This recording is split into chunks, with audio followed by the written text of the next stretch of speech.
or not like what I was saying, but I'm like, how is this true?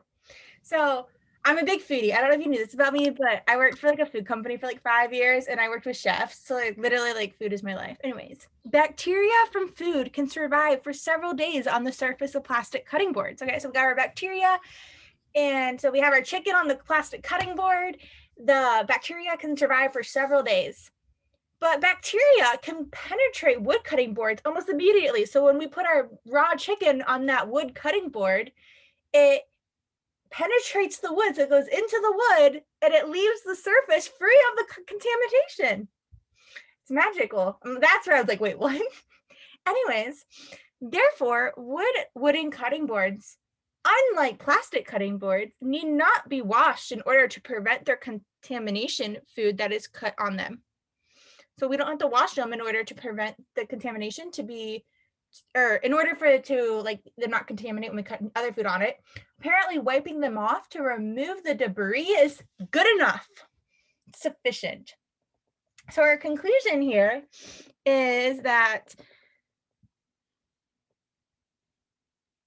wooden cutting boards need not be washed in order to prevent their contamination of food cutting on them, and that wiping them off to remove food is sufficient.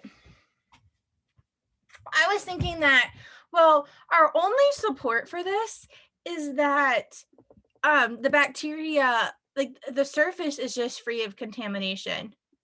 And I was like, well, how do we know that that contamination like doesn't come back up or something? I don't know. That's the only assumption I made. Did anybody else make any other predictions? I made a couple. All right, share them, please. So yeah, I was like, well, like, what if like only some goes through, like not all of it leaks through? So like there could still be some contamination on the board on the top. Ooh, oh, I like that because it says, but bacteria can. It doesn't say it always does. Ooh, I like that.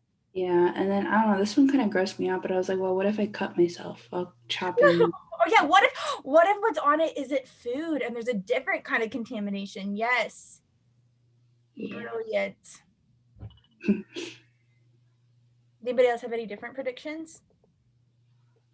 All right, go ahead and try this one and put your answer in the chat.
All right.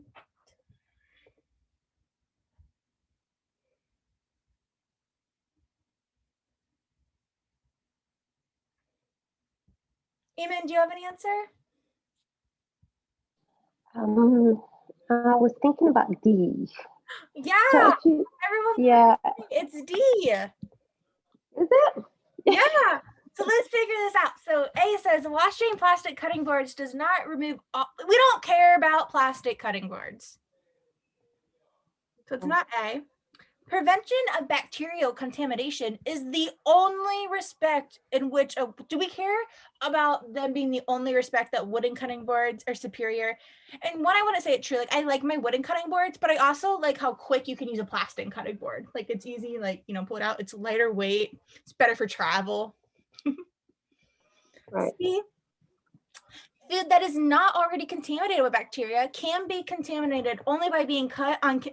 No, is that true that food can only be I wish this was true. You can only contaminate food by being cutted on a like if you don't put it on a cutting board, the food cannot be contaminated. No, that's not true. I wish that were though. And then E says washing wooden cutting boards kills bacteria below the surface of the cutting board. Well, what if it doesn't kill the bacteria below? We don't know if we're not worried about the bacteria below the surface of the cutting board. We're talking about it being contaminated by being on it. So what D is saying is that bacteria that penetrate into wood cutting board does not reemerge. This is literally what I predicted, does not reemerge to the surface. Because what happens if we negate this and it says bacteria that penetrates into wooden cutting boards, it reemerges to the surface after the cutting boards have been used. So it's like it disappears and then it just reemerges. That would be a problem. So D is our answer. So Nicole, just to refresh my memory real quick, a necessary assumption, first thing we read the stimulus, find the conclusion, then in the answers, we try to find the answer that reinforces the reasoning in the conclusion and makes it like make sense. It's just what is needed. Like, does it have to be true? Yeah. Gotcha. Okay. Must it be true? Perfect. And this has to be true in order for our conclusion to be true. I see. Okay. Perfect. All right. You guys want to do one more? Sure.